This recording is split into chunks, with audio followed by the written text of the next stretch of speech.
दोस्तों, चित्तौड़गढ़ दुर्ग भारत का सबसे विशाल और एक भव्य दुर्ग है। ये राजस्थान के चित्तौड़गढ़ जिले में स्थित है, जो चित्रांगद मौर्य ने बनवाया था। यह एक विश्व विरासत धरोहर सूची में शामिल दुर्ग है। चित्तौड़ मेवाड़ की राजधानी रहा था। दोस्तों, ये दुर्ग इतिहास की सबसे खूनी लड़ाइयों का गवाह रहा है। इसने 3 महान आख्यान और पराक्रम के कुछ सर्वाधिक वीरोचित कार्य देखे हैं, जो अभी भी स्थानीय गायकों द्वारा लोकगीतों में गाए जाते हैं। चित्तौड़ के दुर्ग को 21 जून 2013 में यूनेस्को विश्व विरासत धरोहर घोषित किया गया था। चित्तौड़ दुर्ग को राजस्थान का गौरव एवं राजस्थान के सभी दुर्गों का सिरमौर भी कहते हैं। दोस्तों, अब हम सबसे पहले इस दुर्ग की ऐतिहासिकता तथा निर्माण के बारे में जानते हैं। इतिहासकारों के अनुसार इस किले का निर्माण मौर्य वंशीय राजा चित्रांगद मौर्य ने 7वीं शताब्दी में करवाया था और इसे अपने नाम पर चित्रकूट के रूप में बसाया। इस बात का सबूत मेवाड़ के प्राचीन सिक्कों पर एक तरफ चित्रकूट नाम अंकित मिलता है। बाद में ये चित्तौड़ कहा जाने लगा। यह मेसा के पठार पर स्थित है। सन 738 राजा बप्पा रावल ने राजपूताने पर राज्य करने वाले मौर्य वंश के अंतिम शासक मानमोरी को हराकर यह किला अपने अधिकार में कर लिया। फिर मालवा के परमार राजा मुंज ने इसे गुहिल वंशियों से छीनकर अपने राज्य में मिला लिया। इस प्रकार 9वीं-10वीं शताब्दी में इस पर परमारों का आधिपत्य रहा।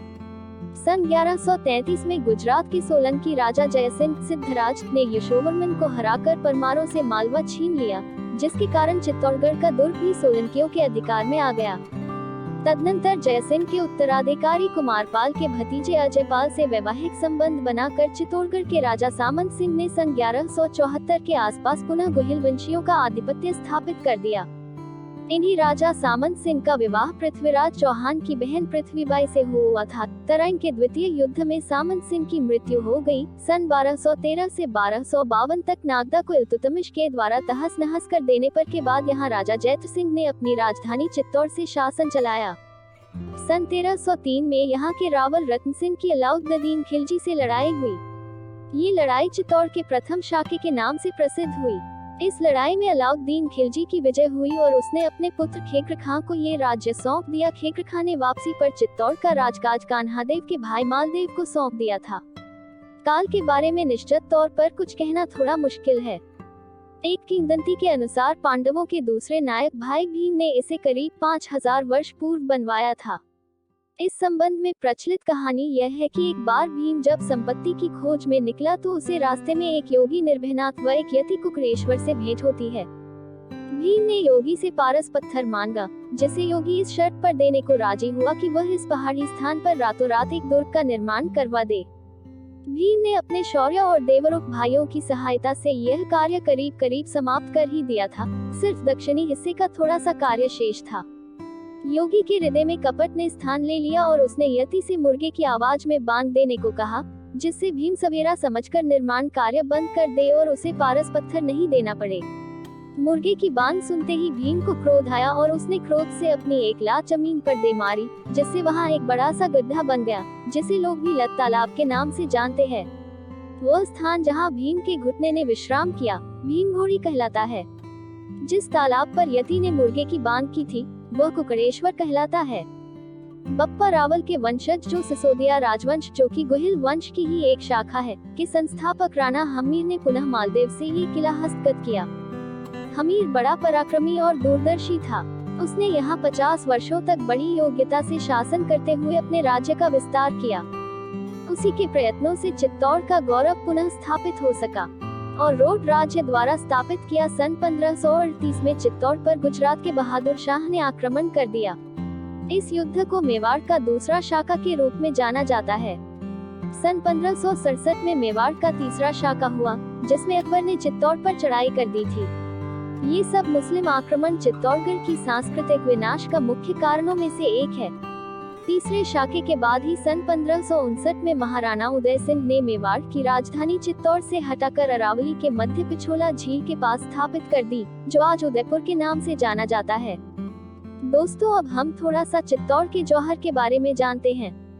पहला जौहर रावल रतन सिंह के शासनकाल अलाउद्दीन खिलजी के आक्रमण के समय 1303 में रानी पद्मिनी रघुवंशी के नेतृत्व जौहर किया गया। दूसरा जौहर राणा विक्रमादित्य के शासनकाल में सन 1534 में गुजरात के शासक बहादुर शाह के आक्रमण के समय में रानी कर्णवती के नेतृत्व में 8 मार्च 1534 हुआ। तीसरा जौहर राणा उदय सिंह के शासनकाल में अकबर के आक्रमण के समय 25 फरवरी 1568 में पत्ता सिसोदिया की पत्नी फूल कंवर के नेतृत्व में जौहर किया गया।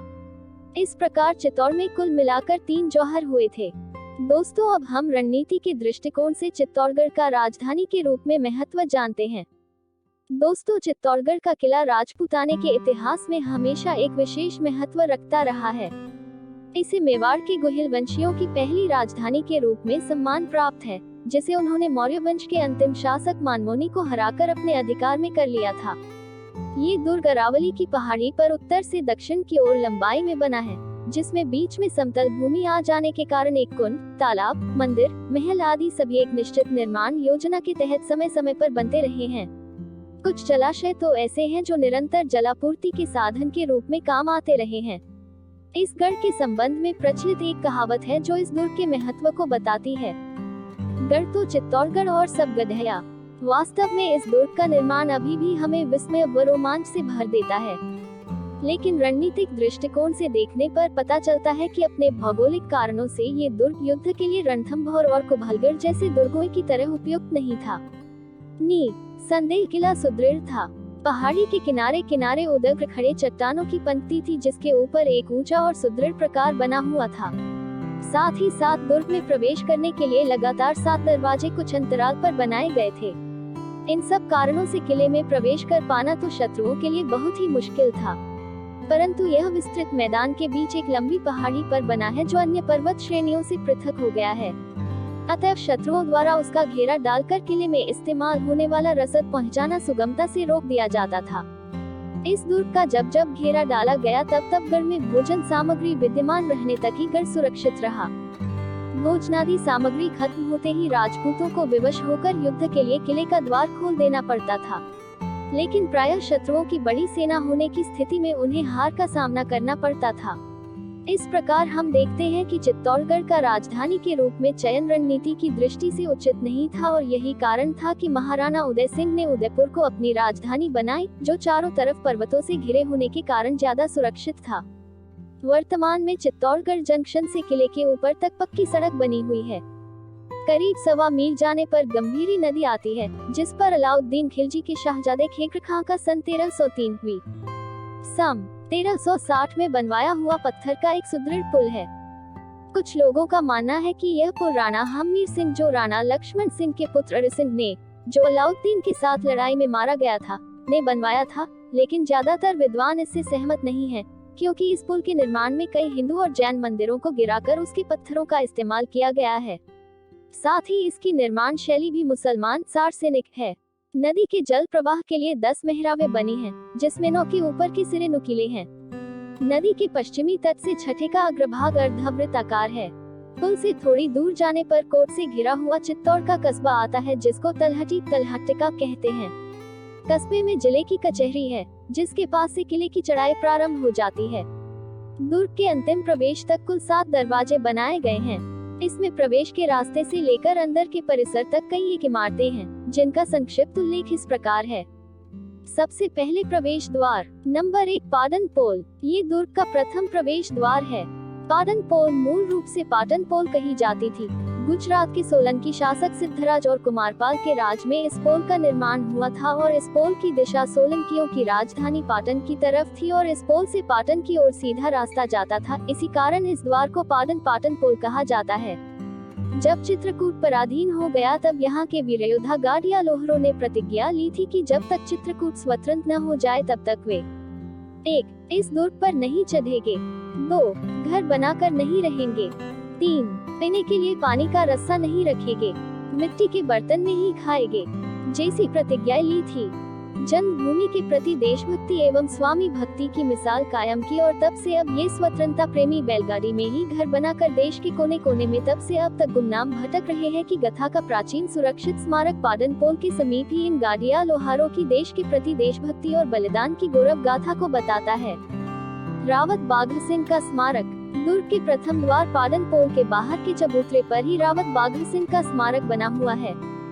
महाराणा विक्रमादित्य के राज्यकाल में सन 1535 विक्रम संवत 1591 में यहाँ की अव्यवस्था से प्रेरित हो गुजरात के सुल्तान बहादुर शाह ने चित्तौड़ पर आक्रमण कर दिया। उस समय बालक होने के कारण हाड़ी रानी कर्मवती ने विक्रमादित्य व उदय सिंह को बूंदी भेजकर मेवाड़ के सरदारों को किले की रक्षा का कार्यभार सौंप दिया। प्रतापगढ़ के रावत बाघ सिंह ने मेवाड़ का राज्य चिन्ह धारण कर महाराणा विक्रमादित्य का प्रतिनिधित्व किया तथा लड़ता हुआ इसी दरवाजे के पास वीरगति को प्राप्त हुआ। उसी वीर की स्मृति में ये स्मारक बनाया गया है। नंबर 2 भैरोपोल। भैरोपोल पाटन पोल से थोड़ा उत्तर की तरफ चलने पर दूसरा दरवाजा आता है, जिसे भैरोपोल के रूप में जाना जाता है। इसका नाम देसूरी के सोलंकी भैरोदास के नाम पर रखा गया है, जो सन 1534 में गुजरात के सुल्तान बहादुर शाह से युद्ध में अदम्य साहस दिखाते हुए वीरगति को प्राप्त हुए थे। राणा उदय सिंह ने चित्तौड़गढ़ गुजरात सल्तनत से पूर्ण विजय करने के बाद भैरोपोल का एवं भैरोदास के थान का निर्माण करवाया। मूल द्वार टूट जाने के कारण महाराणा फतेह सिंह जी ने इसका पुनर्निर्माण कराया था। जयमल व कल्ला की छतरियां। भैरोपोल के पास ही दाहिनी ओर 2 छतरियां बनी हुई है। प्रथम 4 स्तंभों वाली छतरी प्रसिद्ध राठौर जयमल बदनों के राजा के कुटुंबी कल्ला की है तथा दूसरी 6 स्तंभों वाली छतरी स्वयं जयमल की है, जिसके पास ही दोनों राठौर मारे गए थे। सन 1567 विक्रम संवत 1624 में जब बादशाह अकबर ने चित्तौड़गढ़ पर चढ़ाई की, उस समय सिसोदिया पता तथा मेड़तिया राठौर जयमल दोनों महाराणा उदय सिंह सिसोदिया की अनुपस्थिति में दूर के रक्षक नियुक्त हुए थे। इसी तीसरे शाके की लड़ाई के दिनों में एक रात्रि जब जयमल एक टूटी दीवार की मरम्मत करा रहे थे, उस समय अकबर की गोली से उनकी एक टांग बेकार हो गई। लंगड़े जयमल को कल्ला ने अपने कंधों पर बिठाकर दूसरे दिन के युद्ध में उतारा था। उन दोनों ने मिलकर शत्रु सेना पर कहर ढा दिया। अंत में दोनों भिन्न भिन्न स्थानों पर वीरगति को प्राप्त हो गए। ये छतरियां उन्हीं की गौरव गाथाओं की याद दिलाती हैं। नंबर 3 हनुमान पोल। दुर्ग के तृतीय प्रवेश द्वार को हनुमान पोल कहा जाता है, क्योंकि पास ही हनुमान जी का मंदिर है। हनुमान जी की प्रतिमा चमत्कारिक एवं दर्शनीय है। नंबर 4 गणेश पोल। हनुमान पोल से कुछ आगे बढ़कर दक्षिण की ओर मुड़ने पर गणेश पोल आता है, जो दुर्ग का चौथा द्वार है।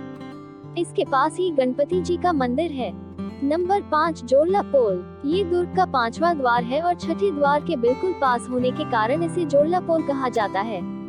नंबर 6 लक्ष्मण पोल।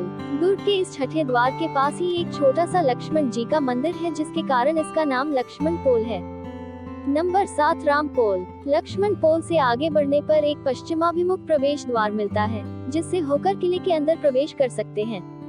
ये दरवाजा किला का 7वां तथा अंतिम प्रवेश द्वार है। इस दरवाजे के बाद चढ़ाई समाप्त हो जाती है। इसके निकट ही महाराणाओं के पूर्वज माने जाने वाले सूर्यवंशी भगवान श्री रामचंद्र जी का मंदिर है। यह मंदिर भारतीय स्थापत्य कला एवं हिंदू संस्कृति का उत्कृष्ट प्रतीक है। दरवाजे से प्रवेश करने के बाद उत्तर वाले मार्ग की ओर बस्ती है तथा दक्षिण की ओर जाने वाले मार्ग से किले के कई दर्शनीय स्थल दिखते हैं। दोस्तों, अब हम पत्ता के स्मारक के बारे में जानते हैं। रामपोल में प्रवेश करते ही सामने की तरफ लगभग 50 कदम की दूरी पर स्थित चबूतरे पर सिसोदिया पत्ता के स्मारक का पत्थर है। आमेर के रारवतों के पूर्वज पत्ता सन 1568 में अकबर की सेना से लड़ते हुए इसी स्थान पर वीरगति को प्राप्त हुए थे। दोस्तों, अब हम कुकड़ेश्वर का कुंड तथा कुकड़ेश्वर का मंदिर के बारे में जानते हैं। रामपोल से प्रवेश करने के बाद सड़क उत्तर की ओर मुड़ती है। उससे थोड़ी ही दूरी पर दाहिनी ओर कुकड़ेश्वर का कुंड स्थित है, जिसके ऊपर के भाग में कुकड़ेश्वर का मंदिर बना हुआ है। किंवदंतियों के अनुसार ये दोनों रचनाएं महाभारत कालीन है तथा पांडव पुत्र भीम से जुड़ी हैं। दोस्तों, अब हम हिंगलू आहाड़ा के महल तथा रत्नेश्वर तालाब के बारे में जानते हैं। कुकड़ेश्वर मंदिर से आगे बढ़ने पर दाहिनी तरफ सड़क से कुछ दूर हिंगलू आहाड़ा के महल हैं। आहाड़ में रहने के कारण मेवाड़ के राजाओं का उपनाम आहाड़ा हुआ। डूंगरपुर तथा बांसवाड़े के राजा भी आहाड़ा कहलाते रहे। हिंगलू डूंगरपुर का आहाड़ा सरदार था और इन महलों में रहता था, जिससे ये महल हिंगलू आहाड़ा के महल कहलाए। बूंदी वालों का आहाड़ा के रूप में नाम प्रसिद्ध हो जाने से लोग इन महलों को हिंगलू आहाड़ा के महल कहने लगे। इन महलों में महाराणा रत्न सिंह रहते थे। इसके पास बना तालाब महाराणा ने खुद बनवाया था, जो रत्नेश्वर का कुंड रत्नेश्वर तालाब के नाम से जानी जाती है। तालाब के पश्चिमी किनारे पर रत्नेश्वर महादेव का एक प्राचीन मंदिर है। दोस्तों, अब हम लाखोटा की बारी के बारे में जानते हैं। रत्नेश्वर कुंड से थोड़ी दूर पर पहाड़ी के पूर्वी किनारे के समीप लाखोटा की बारी है। यह एक छोटा सा दरवाजा है जिससे दुर्ग के नीचे जा सकते हैं। कहा जाता है कि इसी द्वार के पास मुगल की गोली से जयमल जी का पैर घायल हो गया था। दोस्तों, अब हम कीर्ति स्तंभ और महावीर स्वामी का मंदिर के बारे में जानेंगे। जैन कीर्ति स्तंभ के निकट ही महावीर स्वामी का मंदिर है। इस मंदिर का जीर्णोद्धार महाराणा कुंभा के राज्यकाल में ओसवाल महाजन गुणराज ने करवाया था। हाल ही में जीर्ण शीर्ण अवस्था प्राप्त इस मंदिर का जीर्णोद्धार पुरातत्व विभाग ने किया है। इस मंदिर में कोई प्रतिमा नहीं है। दोस्तों, अब हम जानते हैं यहाँ स्थित नीलकंठ महादेव का मंदिर के बारे में। महावीर स्वामी के मंदिर से थोड़ा आगे बढ़ने पर नीलकंठ महादेव का मंदिर आता है। कहा जाता है कि पांडवों ने अज्ञातवास के समय इस मंदिर की स्थापना की। दोस्तों, सूरजपोल तथा चूड़ावत साईं दास का स्मारक के बारे में जानते हैं। नीलकंठ महादेव के मंदिर के बाद किले के पूरब की तरफ एक दरवाजा है जो सूरजपोल के नाम से जाना जाता है। यहाँ से दुर्ग के नीचे मैदान में जाने के लिए एक रास्ता बना हुआ है। इस दरवाजे के पास ही एक चबूतरा बना है जो समलूबर के चंदावत सरदार रावत साईदास जी का स्मारक है। वे सन 1568 में अकबर की सेना के विरुद्ध लड़ते हुए वीरगति को प्राप्त हुए थे। दोस्तों, अब जानते अबजी का मंदिर के बारे में। रावत साईदास के स्मारक से दक्षिण की तरफ जाने पर दाहिनी ओर अबद अद्भुत जी का मंदिर है जिसे महाराणा रायमल ने सन 1394 में बनवाया था। जीर्ण शीर्ण अवस्था प्राप्त इस मंदिर की स्थापत्य कला दर्शनीय है। मंदिर में शिवलिंग है तथा उसके पीछे दीवार पर महादेव की विशाल त्रिमूर्ति है जो देखने में समीधेश्वर मंदिर की प्रतिमा से मिलती है। अद्भुत प्रतिमा के कारण ही इस मंदिर को अबद जी का मंदिर कहा जाता है। दोस्तों, अब हम एक और स्थल राजटीला तथा चतरंग तालाब के बारे में जानते हैं। अबजी के मंदिर से थोड़ी ही दूरी पर राजटीला नामक एक ऊंचा स्थान है। कहा जाता है कि यही पहले मौर्यवंशी शासक मान के महल थे। कुछ लोगों का मानना है कि प्राचीन काल में राजाओं का राज्याभिषेक इसी स्थान पर हुआ करता था।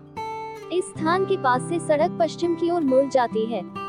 सड़क के पश्चिमी सिरे के पास चित्रांगद मौर्य का निर्माण कराया हुआ तालाब है जिसको चतरंग कहते हैं। यहाँ से अनुमानतः पौने मील दक्षिण मन चित्तौड़ की पहाड़ी समाप्त हो जाती है और उसके नीचे कुछ ही दूरी पर चित्तौड़ी नाम की एक छोटी पहाड़ी है। दोस्तों, अब आगे जाने चित्तौड़ी बुर्ज व मोहर मगरी के बारे में। दुर्ग का अंतिम दक्षिणी बुर्ज चित्तौड़ी बुर्ज कहलाता है और इस बुर्ज के 150 फीट नीचे एक छोटी सी पहाड़ी मिट्टी का टीला दिखाई पड़ती है। ये टीला कृत्रिम है और कहा जाता है कि सन 1567 में अकबर ने जब चित्तौड़ पर आक्रमण किया था तब अधिक उपयुक्त मोर्चा इसी स्थान को माना और उस मगरी पर मिट्टी डलवा कर उसे ऊंचा उठवाया ताकि किले पर आक्रमण कर सके। प्रत्येक मजदूर को प्रत्येक मिट्टी की टोकरी हेतु एक एक मोहर दी गई थी, अतः इसे मोहर मगरी कहा जाता है। दोस्तों, वैसे तो मैंने विजय स्तंभ पर विस्तार से वीडियो बनाया है, किंतु यहाँ संक्षिप्त परिचय। राजपूती शान और उनकी विजय कीर्ति को अगर कोई भी चीज ढंग से बयां करती है तो उसका नाम है विजय स्तंभ। महमूद खिलजी को 1448 में हराने के बाद राजा राणा कुंभ ने इस जीत को यादगार बनाने के लिए विजय स्तंभ बनवाया। राजस्थानी वास्तुकला के इस उदाहरण पर जिधर नजर दौड़ाएंगे भगवान विष्णु व माता लक्ष्मी के दर्शन हो जाएंगे, जबकि अंदर वाले हिस्से में उस दौर के वाद्य यंत्र, लड़ाई के सामान की नक्काशी मिलेगी। चित्तौड़गढ़ किले के इस विजय स्तंभ को देखने विदेशी सैलानी भी दूर दूर से आते हैं। दोस्तों, कीर्ति स्तंभ को राजा रवल कुमार सिंह के समय जैन व्यापारी जीजा भागरवाला ने जैनियों के प्रथम तीर्थंकर भगवान ऋषभदेव के सम्मान में इसे बनवाया था। राजपूती शान के बीच जैनियों का 22 मीटर ऊंचाई वाला ये स्तंभ चित्तौड़गढ़ की सांस्कृतिक विविधता को प्रदर्शित करता है। दोस्तों, कालिका माता मंदिर के बारे में संक्षिप्त परिचय। कालिका माता मंदिर में अगर कुछ देखने लायक है वो है यहाँ पर बनी हुई मूर्तियाँ। आज के दौर में जब मूर्तिकला खत्म हो रही है वहाँ पर यह जगह छोटे बच्चों के लिए देखने लायक होगी। प्रसिद्ध रानी पद्मिनी पैलेस के बारे में भी संक्षिप्त विवरण जाने। जब दिल्ली के सुल्तान अलाउद्दीन खिलजी ने चित्तौड़गढ़ पर हमला किया था तो रानी पद्मिनी समेत सैकड़ों राजपूतानी स्त्रियों के जौहर का गवाह बना था रानी पद्मिनी पैलेस। अलाउद्दीन खिलजी को यहाँ से ही रानी पद्मिनी की परछाई दिखाई गई थी। ऐतिहासिक दृष्टि से रानी पद्मिनी महल का बहुत महत्व है। दोस्तों, अब हम जानते हैं मीरा पैलेस के बारे में। भगवान कृष्ण और मीरा की प्रेम कथा के अवशेषों की तलाश में सैलानी मीरा पैलेस को देखने आते हैं। माँ मीरा, उनका कृष्ण से प्रेम और चित्तौड़गढ़ का इतिहास इसी मीरा पैलेस के इर्द गिर्द घूमता मिलता है। एक बात याद रखिए, कोई भी चित्तौड़गढ़ ट्रिप बिना मीरा पैलेस दर्शन के पूरा नहीं होता। दोस्तों, अब हम जानते हैं फतेह प्रकाश पैलेस के बारे में। ये महल आधुनिक स्थापत्य शैली में बना है। महाराणा फतेह सिंह के नाम पर रखा गया। यह एक सुंदर महल है जिसकी दीवारें आश्चर्यजनक भित्ति चित्रों और दीवार चित्रों से सजी हैं। यह अब एक लोकप्रिय संग्रहालय है जिसमें ऐतिहासिक कलाकृतियां, मूर्तियां, पेंटिंग और बहुत कुछ है। दोस्तों, अब हम जानते हैं गौमुख जलाशय के बारे में। सीढ़ियों की एक अकेली उड़ान नीचे गौमुख जलाशय तक पहुंचती है। यहाँ चट्टान के चेहरे पर उकेरी गई गायों के मुंह से एक भूमिगत झरने का पानी नीचे रखे एक पवित्र शिवलिंग पर जलाशय में प्रवाहित होता है। कुंभा के महल से निकलने वाला भूमिगत मार्ग जलाशय के उत्तरी तट पर पारसनाथ मंदिर नामक एक छोटे से जैन मंदिर के अंदर से निकलता है। दोस्तों, अब हम चित्तौड़गढ़ दुर्ग में राणा कुंभ महल के बारे में भी जानते हैं। किले में विजय स्तंभ के प्रवेश द्वार पर राणा कुंभ महल स्थित है। राणा कुंभ महल में ही रानी पद्मिनी के साथ कई महिलाओं ने सामूहिक आत्मदाह में खुद को समर्पण कर दिया था। चित्तौड़गढ़ के सबसे पुराने स्मारकों में यह शामिल है। दोस्तों, इस प्रकार से हमने इस छोटे से वीडियो में चित्तौड़गढ़ दुर्ग के बारे में संपूर्ण जानकारी को जानने की कोशिश की है ताकि आपको इसके बारे में और कई से जानकारी प्राप्त करने के लिए नहीं जाना पड़े। दोस्तों, अगर आपको यह ऐतिहासिक जानकारी अच्छी लगी है तो प्लीज वीडियो को लाइक, शेयर और कमेंट जरूर करें। ऐसी और भी ऐतिहासिक जानकारी सुनने और पहली बार वीडियो पर नए आए हो तो चैनल को सब्सक्राइब जरूर कर लें। चलिए दोस्तों, मिलते हैं एक नई ऐतिहासिक जानकारी के साथ। यहाँ तक वीडियो में बने रहने के लिए सभी